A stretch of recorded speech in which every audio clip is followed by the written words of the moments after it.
Adapun Abimelek bin Yerubbaal pergi ke Sikem kepada saudara-saudara ibunya dan berkata kepada mereka dan kepada seluruh kaum dari pihak keluarga ibunya, "Tolong katakan kepada seluruh warga kota Sikem, manakah yang lebih baik bagimu?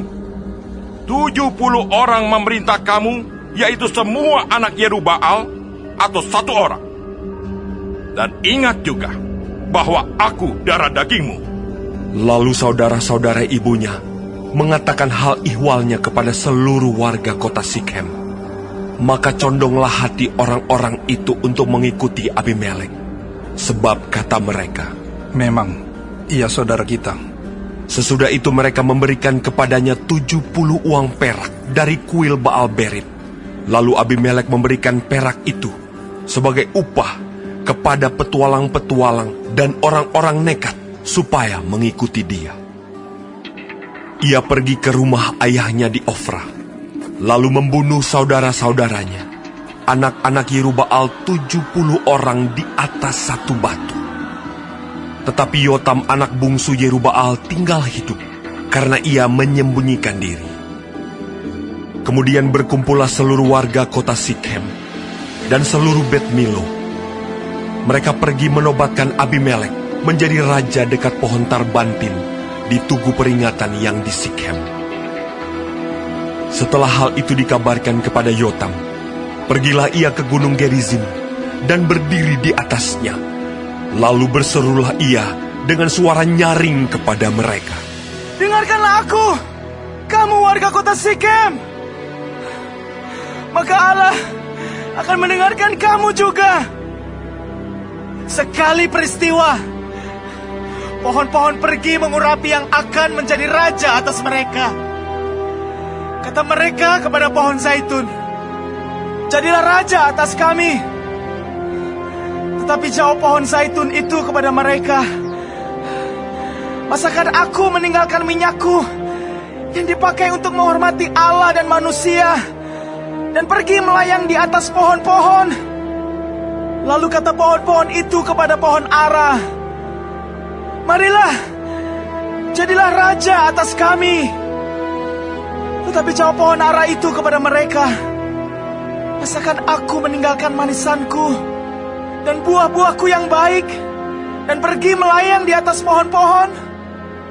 Lalu kata pohon-pohon itu kepada pohon anggur, 'Marilah, jadilah raja atas kami.'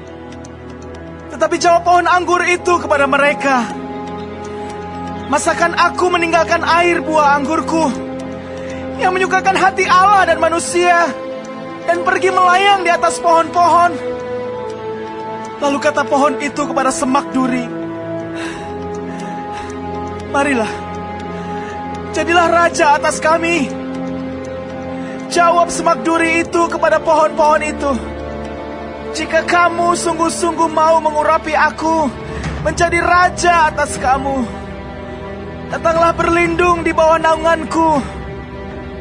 Tapi jika tidak, biarlah api keluar dari semak duri dan memakan habis pohon-pohon aras yang di gunung Libanon. Maka sekarang, jika kamu berlaku setia dan tulus ikhlas dengan membuat Abimelek menjadi raja, dan jika kamu berbuat yang baik kepada Yerubbaal dan kepada keturunannya, dan jika kamu membalaskan kepadanya seimbang dengan jasanya, bukankah ayahku telah berperang membela kamu dan menyambung nyawanya, dan telah melepaskan kamu dari tangan orang Midian? Padahal kamu sekarang memberontak terhadap keturunan ayahku dan membunuh anak-anaknya. 70 orang banyaknya di atas satu batu, serta membuat Abimelek, anak seorang budaknya perempuan, menjadi raja atas warga kota Sikem karena ia saudaramu. Jadi jika kamu pada hari ini berlaku setia dan tulus ikhlas kepada Yerubbaal dan keturunannya, maka silakanlah kamu bersukacita atas Abimelek, dan silakanlah ia bersukacita atas kamu. Tetapi jika tidak demikian, maka biarlah api keluar daripada Abimelek dan memakan habis warga kota Sikem dan juga Bet Milo. Dan biarlah api keluar daripada warga kota Sikem dan juga dari Bet Milo dan memakan habis Abimelek. Kemudian larilah Yotam. Ia melarikan diri ke Beer dan tinggal di sana karena takut kepada Abimelek, saudaranya itu. Setelah 3 tahun lamanya Abimelek memerintah atas orang Israel, maka Allah membangkitkan semangat jahat di antara Abimelek dan warga kota Sikem, sehingga warga kota Sikem itu menjadi tidak setia kepada Abimelek, supaya kekerasan terhadap ke-70 anak Yerubbaal dibalaskan, dan darah mereka ditimpakan kepada Abimelek, saudara mereka yang telah membunuh mereka, dan kepada warga kota Sikem yang membantu dia membunuh saudara-saudaranya itu. Sebab warga kota Sikem itu menempatkan orang untuk menghadang dia di puncak gunung dan merampas setiap orang yang melewati mereka melalui jalan itu. Hal itu dikabarkan kepada Abimelek. Sementara itu Gaal bin Ebed beserta saudara-saudaranya telah datang dan pindah ke kota Sikem. Warga kota Sikem percaya kepadanya. Jadi pergilah mereka ke ladang. Mereka mengumpulkan hasil kebun anggur mereka dan mengirik memerasnya, lalu mengadakan perayaan. Mereka masuk ke kuil Allah mereka dan makan minum sambil mengutuki Abimelek. Berkatalah Gaal bin Ebed, Siapa itu Abimelek? Dan siapa kita orang Sikem? Maka kita menjadi hambanya. Bukankah anak Yerubbaal dan Sebul wakilnya menjadi hamba orang-orang Hemor, ayah Sikem? Jadi mengapakah kita menjadi hambanya? Sekiranya orang-orang kota ini ada di dalam tanganku, maka tentulah aku mengenyahkan Abimelek.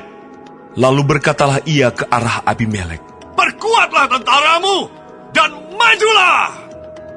ketika Zebul, penguasa kota itu mendengar perkataan Gaal bin Ebed, bangkitlah amarahnya.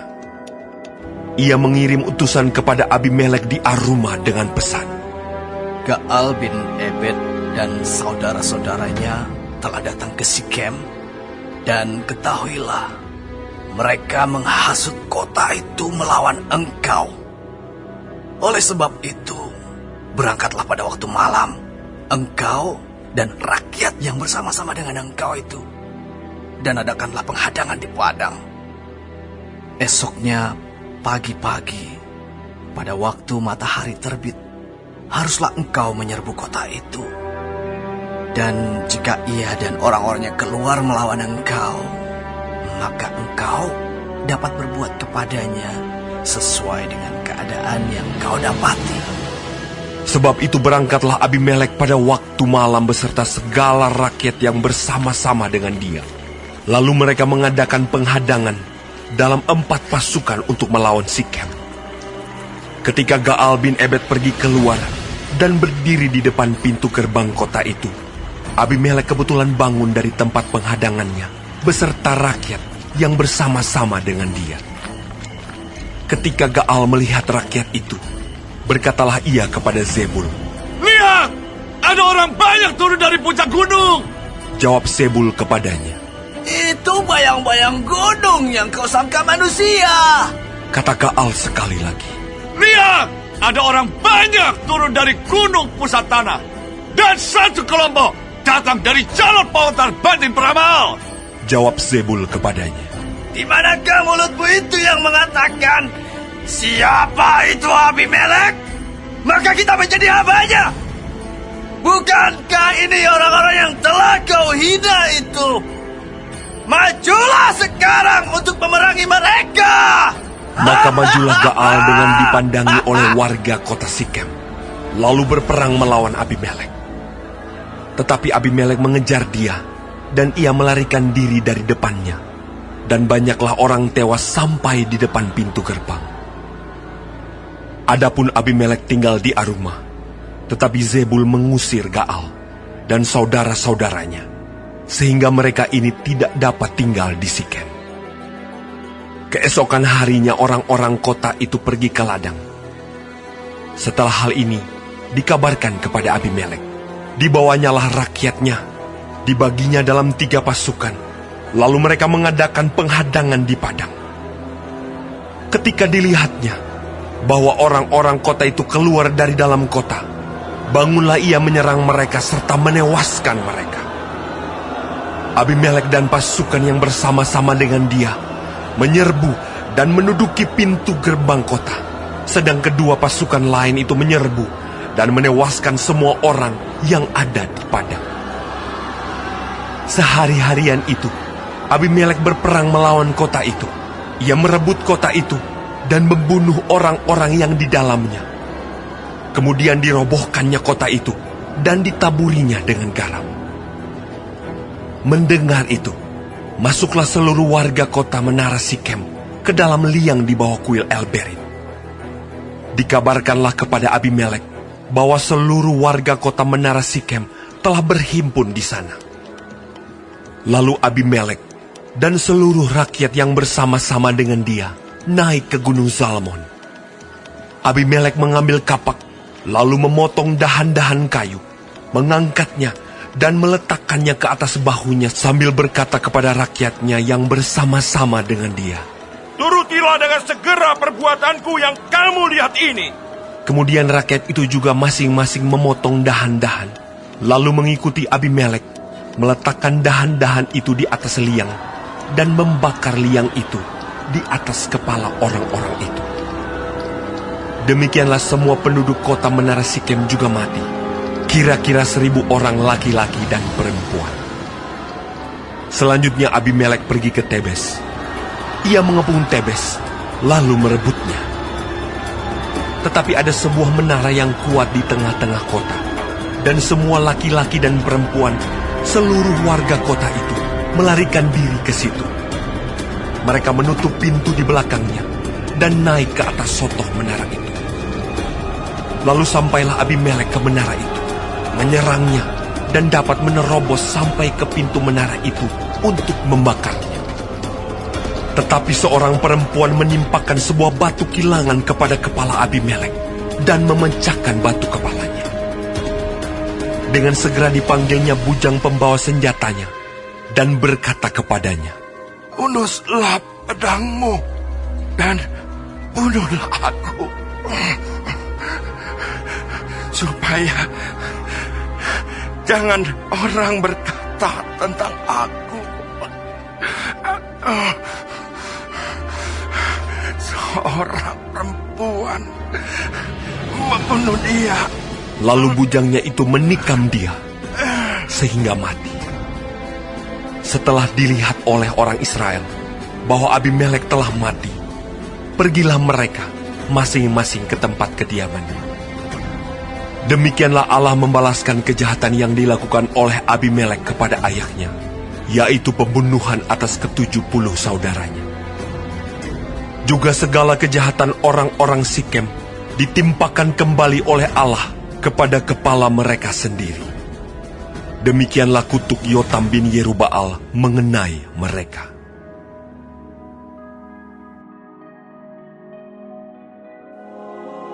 Sesudah Abimelek, bangkitlah Tola bin Puah bin Dodo, seorang Isakar, untuk menyelamatkan orang Israel.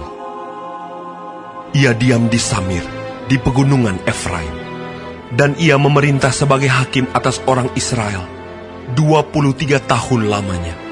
Kemudian matilah ia, lalu dikuburkan di Samir.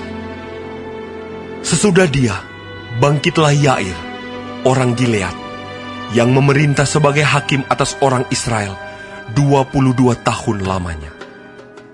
Ia mempunyai 30 anak laki-laki yang mengendarai 30 ekor keledai jantan, dan mereka mempunyai 30 kota yang sampai sekarang disebutkan orang Hawot Yair di tanah Gilead. Lalu matilah Yair dan dikuburkan di Kamon. Orang Israel itu melakukan pula apa yang jahat di mata Tuhan.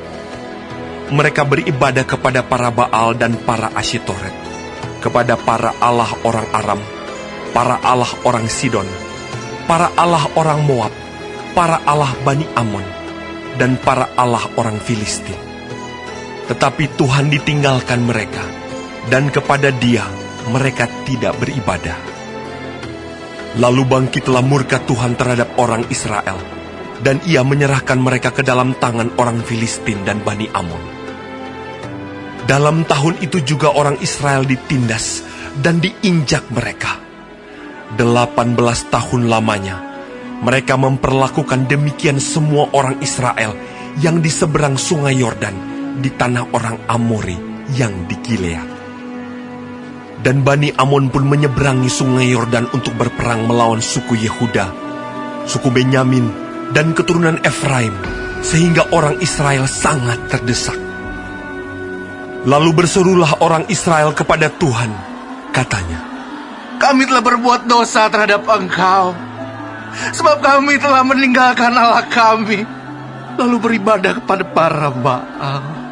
Tetapi firman Tuhan kepada orang Israel, Bukankah aku yang telah menyelamatkan kamu dari tangan orang Mesir, orang Amori, Bani Amon, orang Filistin, orang Sidon, suku Amalek dan suku Maon yang menindas kamu ketika kamu berseru kepadaku? Tetapi kamu telah meninggalkan aku dan beribadah kepada Allah lain. Sebab itu, aku tidak akan menyelamatkan kamu lagi. Pergi sajalah berseru kepada para Allah yang telah kamu pilih itu. Biar merekalah yang menyelamatkan kamu pada waktu kamu terdesak. kata orang Israel kepada Tuhan, Kami telah berbuat dosa. Lakukanlah kepada kami segala yang baik di matamu. Hanya tolonglah kiranya kami sekarang ini. Dan mereka menjauhkan para allah asing dari tengah-tengah mereka. Lalu mereka beribadah kepada Tuhan. Maka Tuhan tidak dapat lagi menahan hatinya melihat kesukaran mereka. Kemudian Bani Amon dikerahkan dan berkemah di Gilead, sedang orang Israel berkumpul dan berkemah di Mispa. Maka para pemimpin bangsa di Gilead berkata seorang kepada yang lain, Siapakah orang yang berani memulai peperangan melawan Bani Amon itu? Dialah yang harus menjadi kepala atas seluruh penduduk Gilead.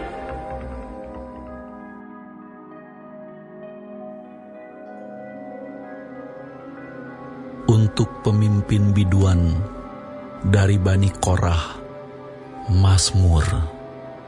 Dengarlah, hai bangsa-bangsa sekalian. Pasanglah telinga, hai semua penduduk dunia. Baik yang hina maupun yang mulia. Baik yang kaya maupun yang miskin bersama-sama.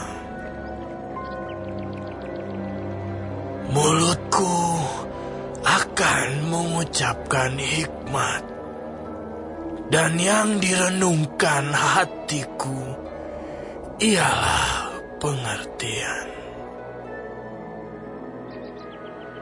Aku akan menyendengkan telingaku kepada Amsal, akan mengutarakan peribahasaku dengan bermain kecapi.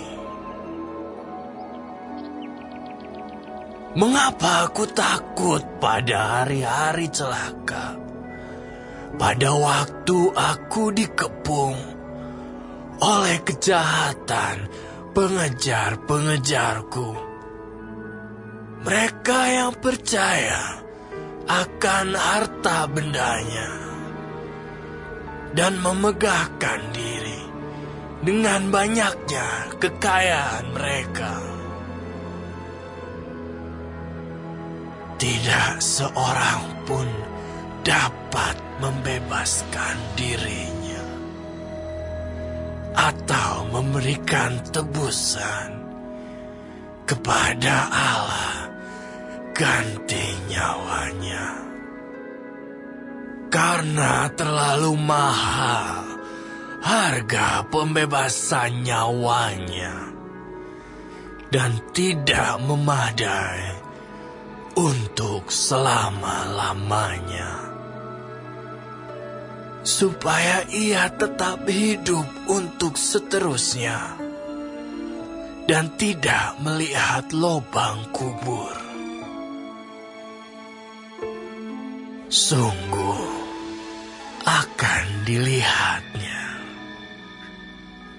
orang-orang yang mempunyai hikmat mati.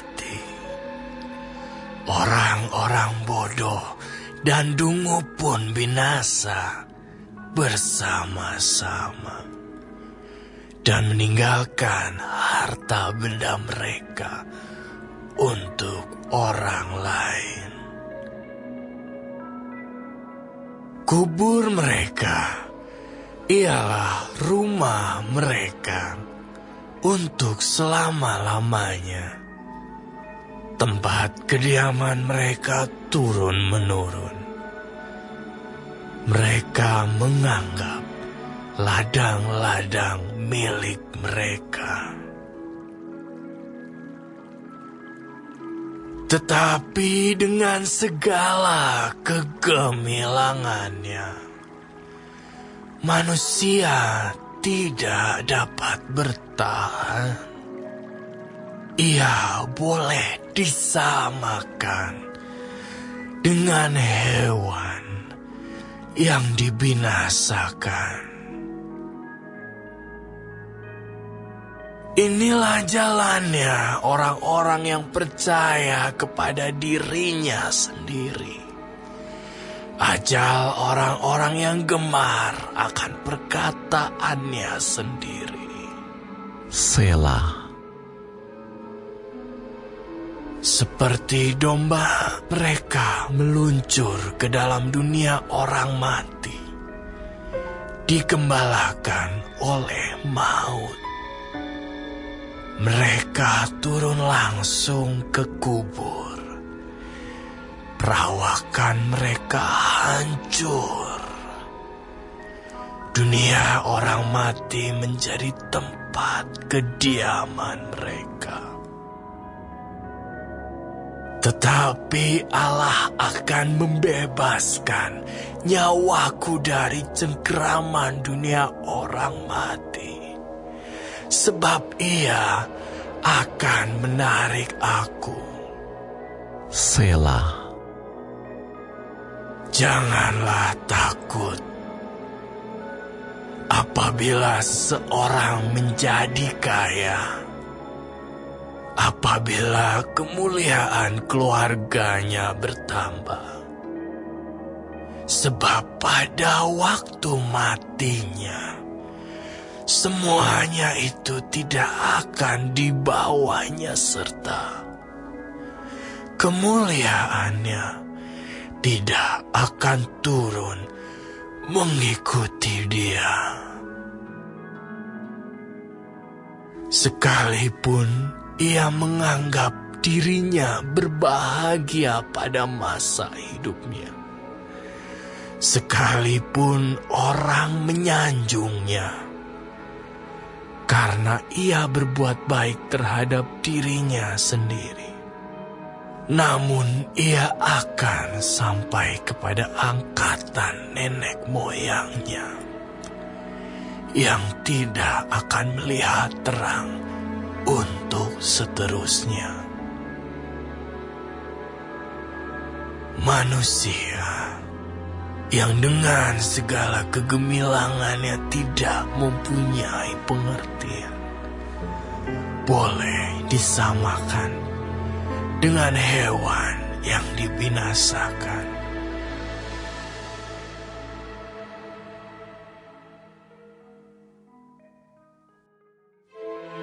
tentang pengumpulan uang bagi orang-orang kudus. Hendaklah kamu berbuat sesuai dengan petunjuk-petunjuk yang kuberikan kepada jemaat-jemaat di Galatia. Pada hari pertama dari tiap-tiap minggu, hendaklah kamu masing-masing, sesuai dengan apa yang kamu peroleh, menyisihkan sesuatu dan menyimpannya di rumah, supaya jangan pengumpulan itu baru diadakan kalau aku datang. Sesudah aku tiba, aku akan mengutus orang-orang yang kamu anggap layak dengan surat ke Yerusalem untuk menyampaikan pemberianmu. Kalau ternyata penting bahwa aku juga pergi, maka mereka akan pergi bersama-sama dengan aku. Aku akan datang kepadamu sesudah aku melintasi Makedonia, sebab aku akan melintasi Makedonia. Dan di Korintus, mungkin aku akan tinggal beberapa lamanya dengan kamu, atau mungkin aku akan tinggal selama musim dingin, sehingga kamu dapat menolong aku untuk melanjutkan perjalananku. Sebab sekarang aku tidak mau melihat kamu hanya sepintas lalu saja.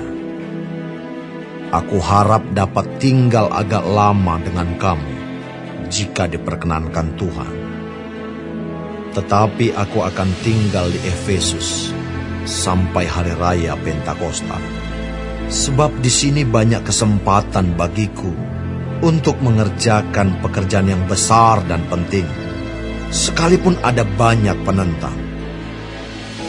Jika Timotius datang kepadamu, usahakanlah supaya ia berada di tengah-tengah kamu tanpa takut, sebab ia mengerjakan pekerjaan Tuhan sama seperti aku. Jadi janganlah ada orang yang menganggapnya rendah, tetapi tolonglah dia, supaya ia melanjutkan perjalanannya dengan selamat, agar ia datang kembali kepadaku, sebab aku di sini menunggu kedatangannya bersama-sama dengan saudara-saudara yang lain. Tentang saudara Apolos, telah berulang-ulang aku mendesaknya untuk bersama-sama dengan saudara-saudara lain mengunjungi kamu, tetapi ia sama sekali tidak mau datang sekarang. Kalau ada kesempatan baik nanti, ia akan datang. Berjaga-jagalah, berdirilah dengan teguh dalam iman, bersikaplah sebagai laki-laki, dan tetap kuat. Lakukanlah segala pekerjaanmu dalam kasih. Ada suatu permintaan lagi kepadamu, saudara-saudara. Kamu tahu bahwa Stefanus dan keluarganya adalah orang-orang yang pertama-tama bertobat di Akaya, dan bahwa mereka telah mengabdikan diri kepada pelayanan orang-orang kudus. Karena itu taatilah orang-orang yang demikian, dan setiap orang yang turut bekerja dan berjerih payah. Aku bergembira atas kedatangan Stefanus, Fortunatus, dan Akaikus, karena mereka melengkapi apa yang masih kurang padamu. Karena mereka menyegarkan rohku dan roh kamu. Hargailah orang-orang yang demikian. Salam kepadamu dari jemaat-jemaat di Asia Kecil, Aquila, Priscilla, dan jemaat di rumah mereka, menyampaikan berlimpah-limpah salam kepadamu. Salam kepadamu dari saudara-saudara semuanya. Sampaikanlah salam seorang kepada yang lain dengan cium kudus. Dengan tanganku sendiri aku menulis ini. Salam dari Paulus. Siapa yang tidak mengasihi Tuhan, terkutuklah ia. Maranatha. Kasih karunia Tuhan Yesus menyertai kamu. Kasihku menyertai kamu sekalian dalam Kristus Yesus.